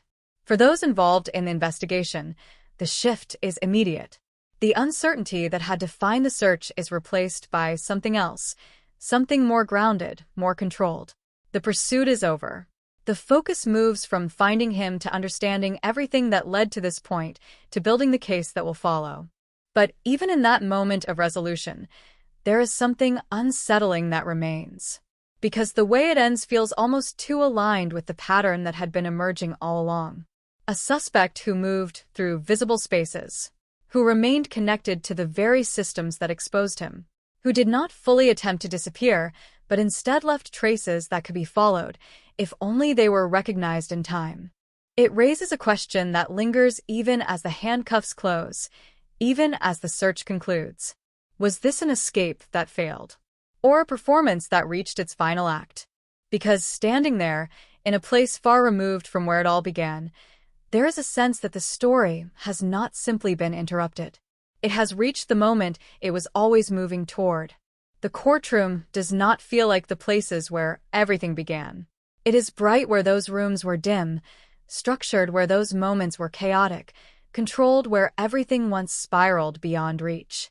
And yet, as the trial begins, there is an unspoken understanding that what is about to unfold inside this space carries the full weight of everything that came before. The name Luca Magnotta is no longer just part of headlines or search queries. It is now fixed within a legal process that will attempt to define, in precise terms, what cannot truly be undone. In Montreal, the courtroom fills with a tension that is different from fear. It is quieter, heavier, built from anticipation rather than shock. People gather not to witness something new, but to confront something that has already happened. Journalists sit with notebooks open, their attention sharp, ready to capture every detail. Observers fill the benches, some driven by curiosity, others by something more personal, a need to see the process through to its end. And then he enters. There is no dramatic announcement, no visible sign that distinguishes this moment from any other court proceeding. But the shift is immediate. The room feels different, as if the air itself has adjusted to accommodate the presence of someone who has already shaped so much of what is about to be discussed. Luca Magnotta sits in a way that does not fully align with the gravity of the situation. His posture, his expressions, there is something controlled about them, something that suggests awareness, not just of the process, but of the attention surrounding it. The trial begins with structure. Charges are read. Legal language fills the space, precise and measured, designed to remove ambiguity, to translate events into terms that can be evaluated within the framework of the law. It is a necessary step, but one that feels almost distant from the reality it represents. Because behind every word, every charge, there are moments that cannot be fully captured by language alone. The prosecution moves first. They begin to build the narrative, not as a story, but as a sequence of facts supported by evidence. Each piece is introduced carefully, placed into context, connected to the others in a way that forms a coherent whole. Digital records, forensic findings, witness testimonies, all of it brought forward to establish not just what happened, but how and why it happened in the way that it did. There are moments when the room shifts, not dramatically but subtly, as certain details are presented. The weight of evidence is not just in its existence, but in its accumulation. Each element reinforces the others, creating a structure that becomes increasingly difficult to challenge. The video, once a piece of content that spread uncontrollably across the internet, now exists within a different context. Here, it is not something to be consumed, but something to be examined, analyzed, understood as part of a legal argument. The defense responds with a different approach. They do not deny the existence of the acts. Instead, they focus on the mind behind them. They introduce the concept of diminished responsibility, of a psychological state that, they argue, alters the way actions should be interpreted. Medical experts are called. Evaluations are presented. The discussion shifts from what was done to the question of capacity, whether the person sitting in that courtroom fully understood the nature and consequences of his actions. It is a shift that changes the tone of the trial, because it introduces uncertainty into something that, on the surface, appears clear. It asks the court to consider not just evidence, but interpretation, not just actions, but intent. And in doing so, it creates a tension between two different ways of understanding the same set of events. Throughout it all, Jun Lin is present in a different way. Not physically, not as a voice within the room, but through the testimony of those who knew him, through the evidence that speaks to his final moments, through the absence that defines the entire case. His life is not reduced to the events that brought the case here, but it is inevitably framed by them. Each mention of his name carries a weight that does not need to be explained. Outside the courtroom, the world watches. Media coverage extends beyond Canada, reaching audiences that had followed the case from its earliest stages. Updates are reported, analyzed, discussed. Opinions form, shift, solidify. The trial is no longer just a legal process. It is a public event, one that reflects broader questions about justice, responsibility, and the role of media in shaping perception. Days turn into weeks. Arguments are made, challenged, reinforced. The structure of the trial moves forward with a steady rhythm, each phase building toward the next. And then, eventually, it reaches the point where everything must be brought together. The jury deliberates. It is a process that takes place away from the public eye, in a space where the noise of the outside world is reduced to silence. They consider the evidence, the arguments, the interpretations. They weigh not just what has been presented, but how it fits within the framework they have been given. It is a responsibility that carries its own kind of pressure, one that cannot be shared or deferred. When they return, the room holds its breath. The verdict is delivered with clarity. Guilty. Not in part, not with qualification, but in full recognition of the actions that have been laid out before the court. The defense's argument does not overturn the conclusion that he was aware, that he acted with intent, that he is responsible. The sentence follows. Life imprisonment, with no possibility of parole for at least 25 years. It is the maximum penalty available, a decision that reflects the severity of the case, the weight of the evidence, the impact of the actions that brought everyone to this point. But even as it is delivered, there is an understanding that no sentence, no matter how severe, can fully address what has been lost. Because justice, in this context, is not about restoration. It is about acknowledgement, about drawing a line that defines what cannot be accepted, what must be answered for, what cannot be undone but must still be confronted. As the courtroom begins to empty, the atmosphere shifts once more. The process is complete, but the story does not end here. It moves outward again, into memory, into reflection, into the ongoing conversation about what this case represents. And somewhere within that, the final image remains, not of the crime itself, but of the moment where everything was brought into the open, examined, and given a name within the structure of justice. A name that will not be forgotten, but one that now exists within a different context. Defined not by attention, but by accountability. When the courtroom doors close for the last time and the echo of the verdict fades into memory, what remains is not silence, but something heavier, something that settles into the spaces people carry with them long after the case is officially over. The story does not end with the sentence. It lingers, reshaping how people think about what they saw, what they missed, and what could have been different. In Montreal, life continues with the same rhythm it had before, at least on the surface. Streets fill, cafes reopen each morning, conversations rise and fall in familiar patterns. But beneath that continuity, there is a quiet shift, a subtle awareness that something extraordinary and deeply unsettling once unfolded within the ordinary structure of the city. The building still stands. The streets around it remain unchanged. Yet for those who know, it is no longer just another place. It holds a memory that cannot be seen, but cannot be erased either. For the family of June Lin, the aftermath is not measured in legal outcomes or public understanding.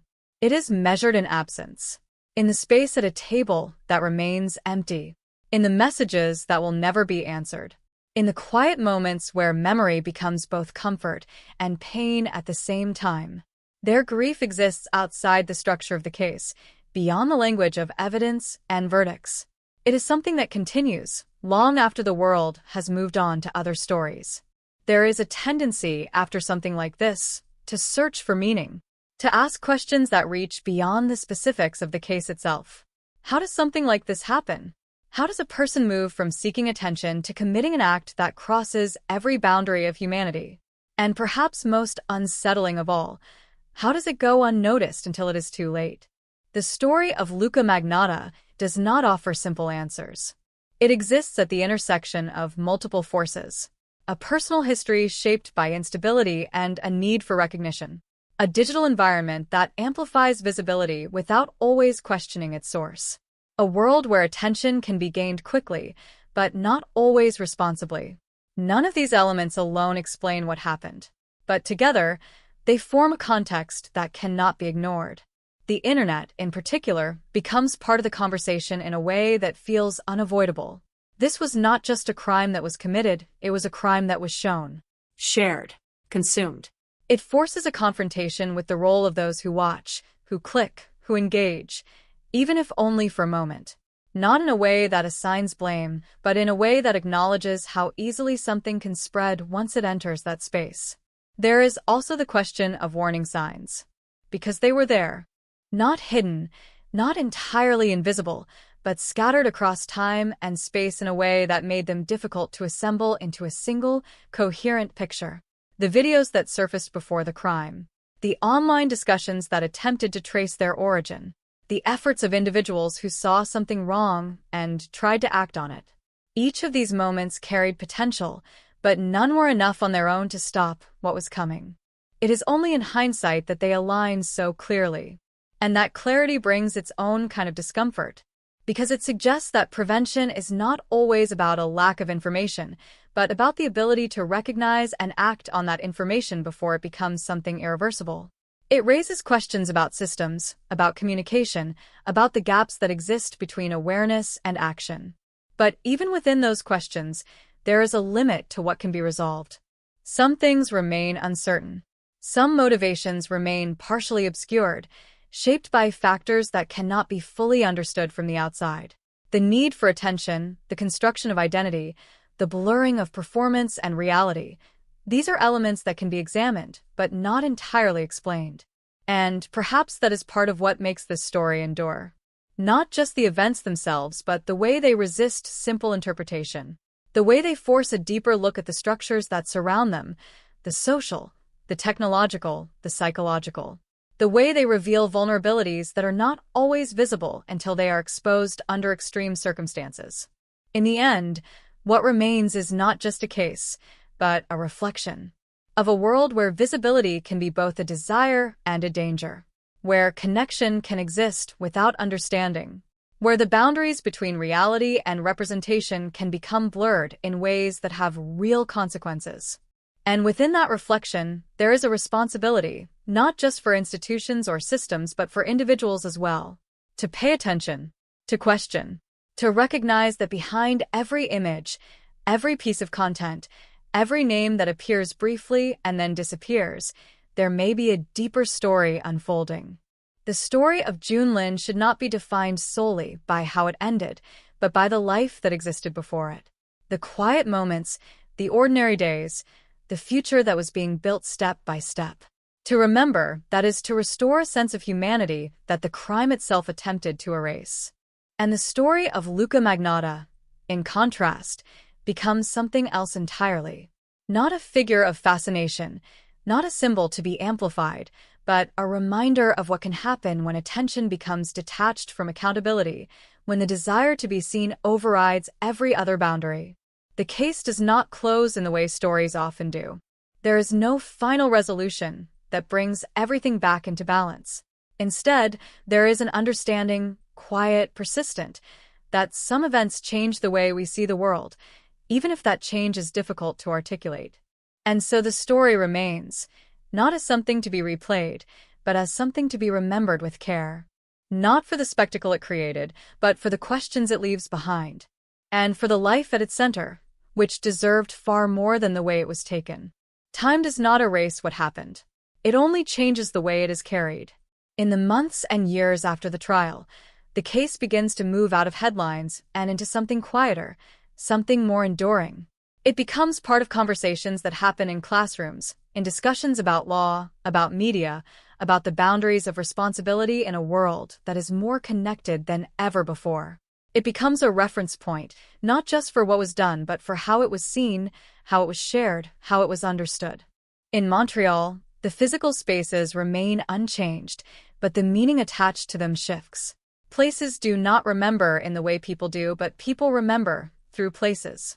A street corner, a building, a doorway, each becomes linked to something beyond its original purpose.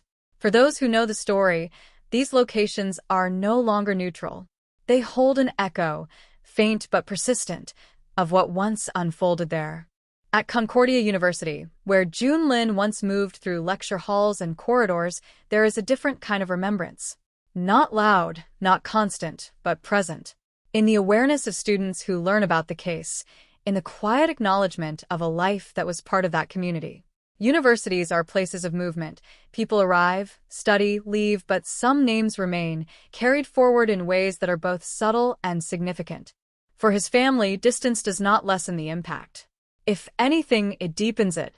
Grief that must cross borders, that must exist in a space where the details of what happened are both known and impossible to fully comprehend. The process of mourning is not linear. It does not follow the structure of a trial, with a beginning, a middle, and an end. It continues, shifting over time, changing shape but never fully disappearing. And then there is the broader world, the one that watched, reacted, and eventually moved on. The internet does not forget, but it does move quickly. New stories replace old ones. Attention shifts. What once dominated discussions becomes one thread among many. But the traces remain. The digital footprint of the case continues to exist, raising ongoing questions about permanence, about the ethics of sharing, about the line between awareness and exploitation. The name Luca Magnotta becomes part of that digital landscape, but in a way that is different from what he once sought. Not as a figure of admiration or fascination, but as a case study, A warning, an example of how the pursuit of attention can intersect with something far darker. The narrative that once seemed to be controlled, shaped, directed, is now fixed within a framework that he cannot alter. There is something important in that shift, because it reclaims the story from the spectacle it once threatened to become. It places it back into a context where actions have consequences, where visibility is no longer a form of power, but a record of accountability. At the same time, the case leaves behind questions that do not have easy answers. About the role of platforms that allow content to spread before it can be contained. About the responsibility of those who encounter disturbing material. What to do, how to respond, when to act. About the systems designed to protect, and the ways in which they sometimes fall short, not out of neglect, but because of the complexity of the environment they operate within. These questions do not resolve themselves. They remain, resurfacing whenever similar patterns begin to emerge, whenever a new case echoes elements of this one. In that way, the story does not stay in the past. It continues to influence the present, shaping how people think about risk, about behavior, about the signals that might otherwise go unnoticed. But beyond all of that, there is something more fundamental that remains. A reminder of the human scale of what happened. It is easy, in cases that receive global attention, to become focused on the broader implications, the systems, the media, the psychology. All of those elements matter. But at the center of it all is still a single life. A person who existed outside of the narrative that eventually consumed him. A life that was interrupted, not defined, by the way it ended. Remembering June Lin in that way is not just an act of respect. It is a way of restoring balance to a story that, for a time, was overwhelmed by something else. It is a way of ensuring that what remains is not just the memory of a crime, but the recognition of a life. As time continues to pass, the sharp edges of the case may soften in public memory, but they do not disappear. They become part of a larger understanding, one that includes both the specifics of what happened and the broader context in which it occurred. And in that understanding, there is a quiet shift. From shock to reflection. From reaction to awareness. From a story that once demanded attention to one that now asks for something different. Care. Care in how it is remembered. Care in how similar signs are recognized in the future. Care in how the balance between visibility and responsibility is maintained in a world where the two are increasingly intertwined. Because if there is anything that remains after everything else is settled, it is this. What we choose to see, and how we choose to respond to it, matters more than we often realize. And sometimes, that choice is the difference between something that passes unnoticed and something that changes everything. In the years that follow, the case does not disappear. It settles into something deeper, something that resurfaces in unexpected places. Not always in headlines, not always in conversations, but in the way systems begin to adjust, in the way awareness quietly reshapes behavior.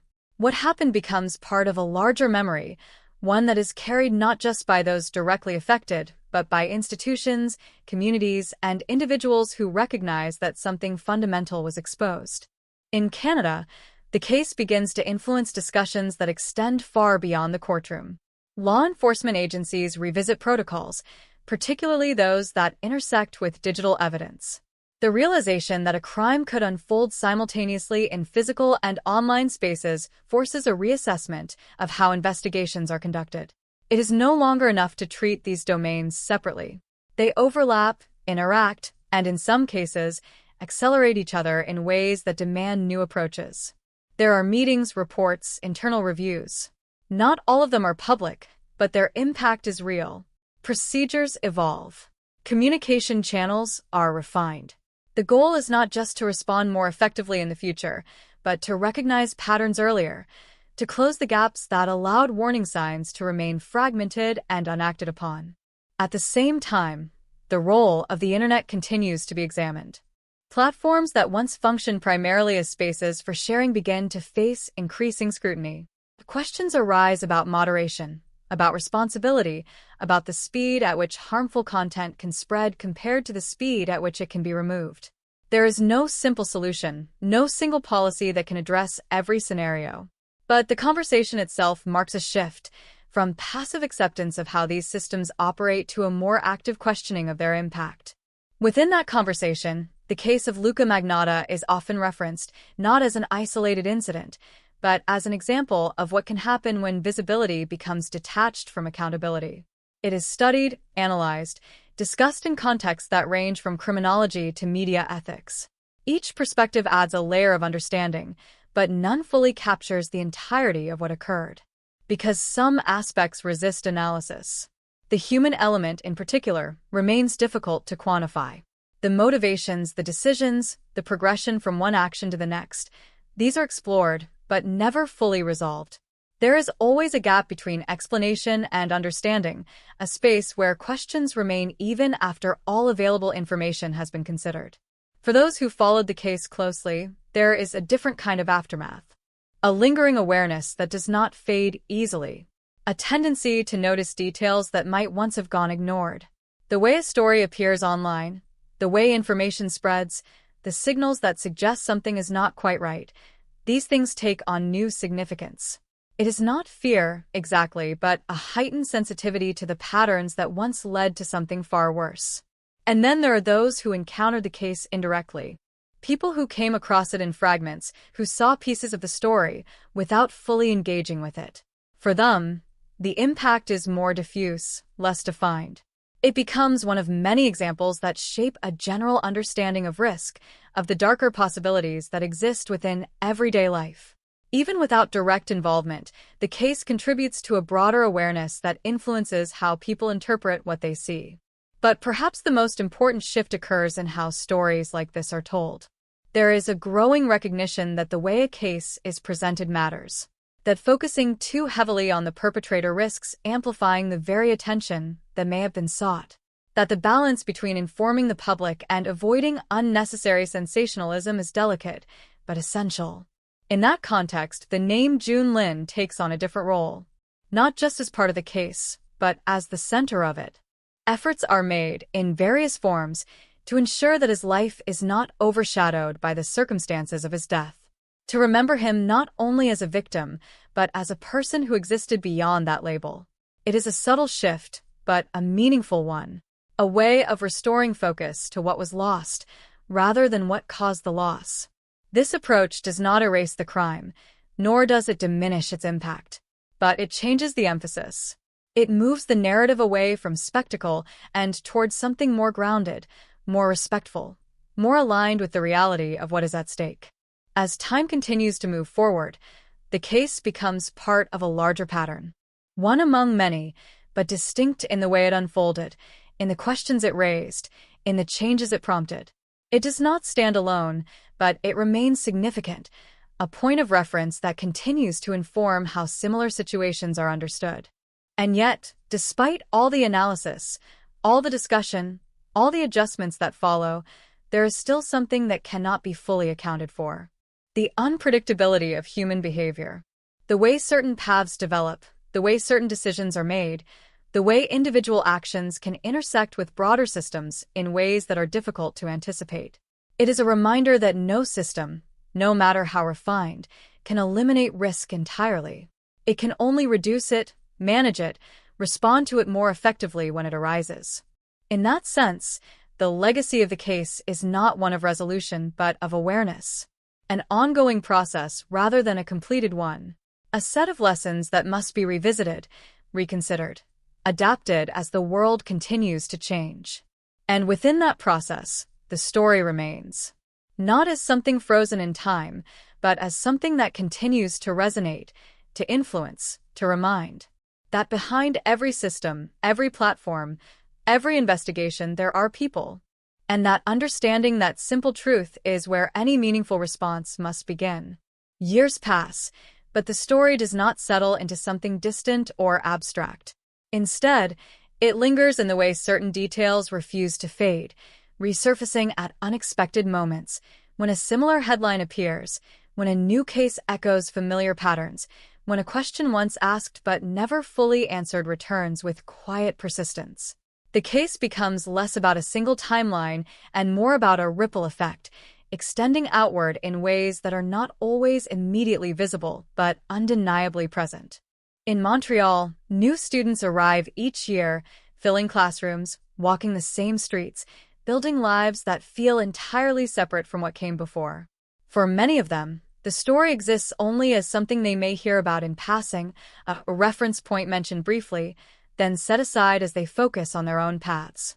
But for those who look deeper, who choose to understand not just what happened but how it unfolded, the city carries a different weight. It becomes a place where the ordinary and the unimaginable once overlapped, where the distance between the two proved far smaller than anyone expected. At Concordia University, memory is not preserved through constant reminders, but through a quieter form of acknowledgement.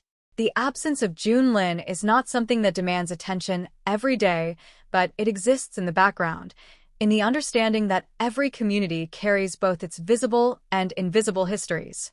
His story becomes part of that invisible layer, something that shapes awareness without needing to be spoken aloud at every moment. Beyond the city, the case continues to influence how people interpret the digital world. The internet has not slowed down. If anything, it has become faster, more complex, more deeply integrated into daily life. Content moves with even greater speed, reaching wider audiences in shorter periods of time. In that environment, the questions raised by this case feel more relevant, not less. How do you identify a warning sign when it is surrounded by millions of other signals? How do you act on information that may be incomplete, uncertain, or difficult to verify? These are not questions with fixed answers. They evolve alongside the systems they attempt to address. What was considered adequate at one point may no longer be sufficient later. The challenge is not just to respond, but to adapt, to recognize that the conditions in which these events occur are constantly changing. Within that shifting landscape, the figure of Luca Magnotta becomes something more static. Confined, no longer able to shape the narrative in real time, no longer able to interact with the mechanisms that once amplified his actions. His story, in a sense, reaches a fixed point. It exists within records, within analyses, within discussions that examine it from a distance. The control that once seemed central to his actions is no longer present. What remains is the outcome, defined and contained within the structure that followed. But containment does not equal closure, because the impact of what happened extends beyond the individual who caused it. It exists in the systems that responded, in the communities that were affected, in the individuals who encountered the story and were changed by it in ways they may not fully recognize. There are people who, after following the case, began to look at online content differently, who became more cautious, more questioning, more aware of the potential behind what they see. There are those who entered fields related to law, technology, or psychology, influenced in part by the questions this case raised. Not always directly, not always consciously, but in ways that shaped their understanding of the world. And then there are those who simply carry the memory, not as something they revisit often, but as something that exists in the background, a reference point that informs their sense of what is possible, of what can happen when certain lines are crossed. The passage of time does not simplify these layers. It adds to them. Each year introduces new contexts, new technologies, new ways of connecting and communicating. And with each change, the case is viewed through a slightly different lens. What once seemed unprecedented may later be seen as part of a broader pattern. What once felt isolated may be recognized as connected to other developments. But even as perspectives shift, the core of the story remains unchanged. A life interrupted. A series of actions that cannot be undone. A set of circumstances that reveal both individual responsibility and systemic vulnerability. Holding all of that together is not easy. There is a tendency to focus on one aspect at the expense of others, to emphasize the psychological or the technological or the legal. But the reality is more complex. Each element interacts with the others, creating a situation that cannot be fully understood in isolation. And perhaps that complexity is what gives the story its lasting impact. It resists simplification. It demands attention, not in the sense of spectacle, but in the sense of careful consideration. It asks those who encounter it to look beyond immediate reactions and to engage with the deeper questions it raises. Questions about visibility and responsibility. about connection and isolation, about the ways in which modern systems can both reveal and obscure what is happening within them. As the years continue, the case becomes part of a larger narrative, one that includes other events, other stories, other moments where similar issues emerge in different forms. It does not stand alone, but it remains distinct, a point of reference that continues to inform how those broader patterns are understood. And within that ongoing narrative, there is a quiet but persistent reminder that awareness is not a fixed state, but a process. That understanding must be revisited, refined, expanded as circumstances change. And that behind every case, every discussion, every attempt to draw meaning from what happened, there is something that must not be lost. The recognition that this was not just an event. It was a reality experienced by real people, with consequences that extend far beyond the moment in which they occurred. And remembering that is what keeps the story from becoming just another entry in a long list of cases. It keeps it grounded. It keeps it human. And it ensures that, even as time moves forward, the lessons it carries remain within reach. There comes a point, long after the headlines have faded and the urgency has passed, when a case like this settles into something quieter but far more enduring. It is no longer driven by updates or developments, no longer shaped by the unfolding of events, but by reflection, by the way it is remembered, revisited, and understood over time. The story becomes less about what happened next and more about what remains. In Canada, the legacy of the case exists in layers. Some are visible, embedded in legal records, academic discussions, and institutional changes. Others are less obvious, carried in the way people talk about similar cases, in the caution that appears in conversations about online behavior, in the awareness that certain patterns are now recognized more quickly than before. It is not a transformation that happens all at once, but one that builds gradually, shaped by repetition and memory. At the center of that memory is still June Lin. Not as a symbol, not as a distant figure within a narrative, but as a person whose life intersected with a moment that altered everything. The challenge over time is to keep that perspective intact, to ensure that the focus does not drift entirely toward the mechanisms of the crime, the systems that responded, or the individual who caused it. Because while those elements matter, they are not the reason the story continues to resonate. It resonates because of what was lost, because of the ordinary moments that will never be completed, the plans that will never unfold, the conversations that ended without anyone realizing they would be the last. These are not details that appear in official records, but they're the ones that define the true impact of what happened. At the same time, the name Luca Magnotta remains part of the narrative, but in a way that changes over time. Initially, it was associated with shock, with the intensity of the events as they unfolded. Later, it became tied to the legal process, to questions of responsibility and intent. And eventually, it shifts again, becoming less about the individual and more about the broader context in which those actions took place. The focus moves from who he was to what the case reveals about the environment that allowed those actions to be carried out in the way they were. This shift is not automatic. It requires a conscious effort, both in how the story is told and in how it is received. It means resisting the pull of sensationalism, the tendency to revisit the most shocking elements at the expense of deeper understanding. It means choosing to engage with the case in a way that prioritizes insight over reaction.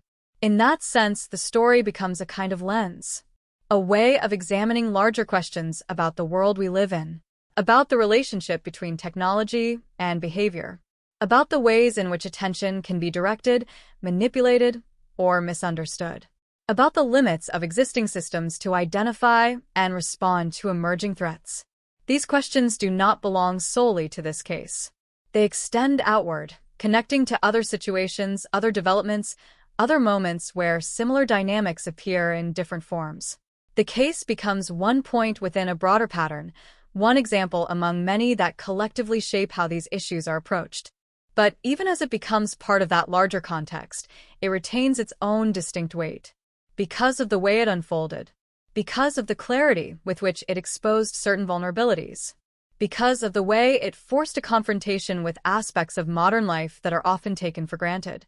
There is also a personal dimension to how the story endures. For those who followed it closely, who engaged with it beyond the surface level, it becomes part of their internal landscape, a reference point that influences how they interpret new information, how they respond to uncertainty, how they assess risk. It is not always something they think about directly, but it shapes their perspective in subtle, lasting ways. For others, the connection may be less direct, but still present. A memory of hearing about it, a fragment of information that stayed with them, a sense that something about the case was different, even if they cannot fully articulate why. These partial connections contribute to a broader awareness that exists across different levels of engagement. And then there is the question of what comes next. Not in terms of the case itself, which has reached its conclusion, but in terms of how its lessons are carried forward. Whether the awareness it created leads to meaningful changes, whether the questions it raised continue to be explored, whether the patterns it revealed are recognized when they appear again. These are not outcomes that can be guaranteed. They depend on attention, on memory, on the willingness to engage with difficult topics even after the immediate urgency has passed. They depend on the recognition that understanding is not a one-time achievement, but an ongoing process. As time continues to move forward, the story remains. Not as something that demands constant focus, but as something that exists within the background, ready to resurface when needed. A reminder that certain events do not simply end. They continue to influence the way we see, the way we think, the way we respond. And within that ongoing presence, there is a final, quiet shift. From remembering what happened, to understanding why it matters. Not just in the context of this case, but in the broader context of how we navigate a world where the boundaries between visibility and reality, between connection and isolation, are constantly evolving. Because in the end, the story is not just about a moment in time. It is about what that moment reveals, and what we choose to do with that understanding once the moment has passed. At a certain distance, when enough time has passed for the immediacy of the events to soften, the case begins to take on a different kind of clarity. Not the sharp, overwhelming clarity of breaking news, but something slower, more deliberate. A clarity that comes from revisiting, from reconsidering, from looking at the same sequence of events through the lens of experience rather than shock. It is here, in this quieter phase, that the story reveals one of its most unsettling truths. Nothing about it existed entirely outside the ordinary. In Canada, the systems that responded to the case continue to evolve, but the deeper impact is less visible. It exists in awareness, in the subtle recalibration of what is considered possible, of what signs might indicate something is wrong. It exists in the understanding that danger does not always announce itself clearly, that it can exist alongside normalcy without immediately disrupting it. This realization does not create constant fear, but it introduces a kind of vigilance, a willingness to look twice, to question, to connect details that might otherwise remain separate. The story of Luca Magnotta, when viewed from this distance, becomes less about a single individual and more about a convergence of factors. Personal history, psychological complexity, access to platforms that amplify visibility, and a broader environment that does not always recognize the significance of early warning signs. Each element on its own might not lead to the same outcome, but together they form a path that, once it begins, becomes increasingly difficult to interrupt. What makes this convergence particularly unsettling is how familiar its components are. None of them are entirely rare. None of them exist only in extreme or isolated circumstances. The desire for recognition, the use of digital platforms, the presence of fragmented warning signs, these are all part of everyday life in one form or another.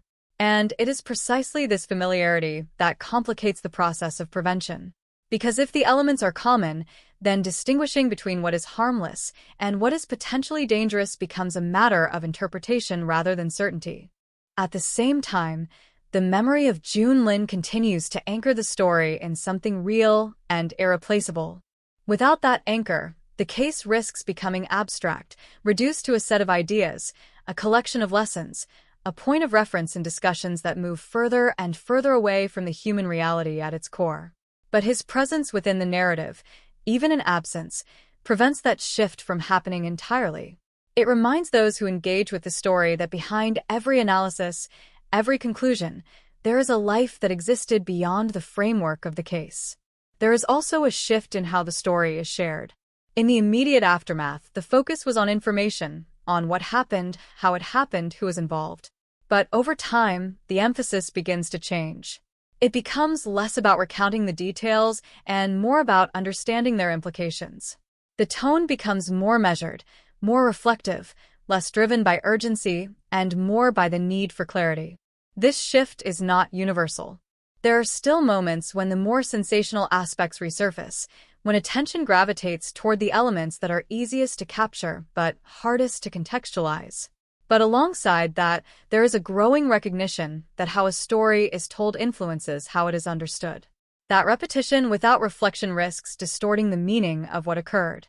And so, gradually, the narrative stabilizes. It finds a balance between acknowledging the severity of the events and maintaining a focus on their broader significance.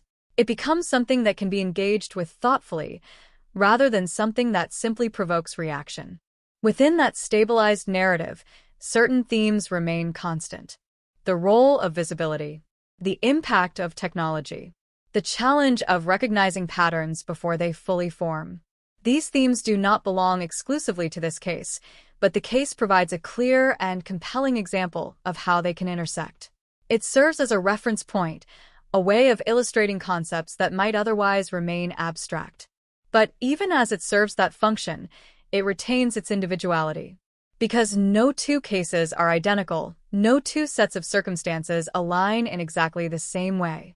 The value of this story lies not in its ability to predict future events, but in its ability to inform how those events are approached, how they are interpreted, how they are responded to. There is a quiet responsibility in that. To remember accurately, to interpret carefully, to avoid both oversimplification and exaggeration, to recognize that the goal is not to extract a single lesson, but to engage with a complex set of factors that do not resolve neatly. As the years continue, the case becomes part of a larger conversation that evolves alongside it. New technologies emerge, new platforms develop, new forms of interaction take shape. Each of these changes introduces new variables, new possibilities, new challenges. And within that evolving landscape, the relevance of the case does not diminish. It shifts. It adapts, finding new points of connection, new ways of informing the present. And yet, through all of these changes, one aspect remains unchanged. The fundamental reality of what happened. A moment where the boundaries between intention and action, between visibility and consequence, collapsed in a way that cannot be undone. A moment that continues to resonate, not because it demands attention, but because it carries meaning that extends beyond itself. In the end, what defines the lasting impact of a story is not the details that made it shocking, but the questions that keep it relevant. Questions that do not disappear with time, but become more important as the world around them continues to change. Questions that require ongoing attention, not just when something goes wrong, but as part of a continuous effort to understand the conditions that make such events possible. And perhaps most importantly, a question that remains open, even now. What does it mean to truly see what is in front of us, before it becomes something we can no longer ignore?